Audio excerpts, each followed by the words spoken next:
این جمله رو بگم بعد برم دادگاه. یا ما باید بانک بزنیم یا باید بانک بزنیم.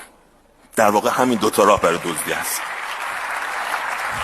هیچ راه دیگه برای دزدی کلان وجود نداره. منتها وقتی بانک سرکوچه رو میزنیم احتمالاً 200 میلیون تومان سود میکنیم، اما وقتی یک بانک میزنیم میتونیم 80,000 میلیارد تومان سود کنیم که شما مطلعی.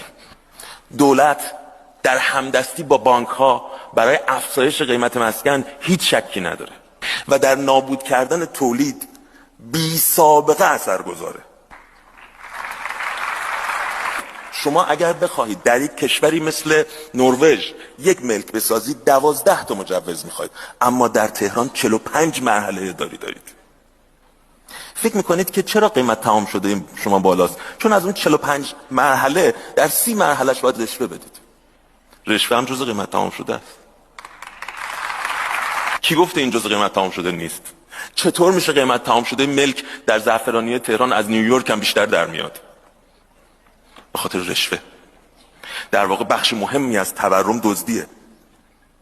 تورم ائتلافی است میان دزدها و بانکها.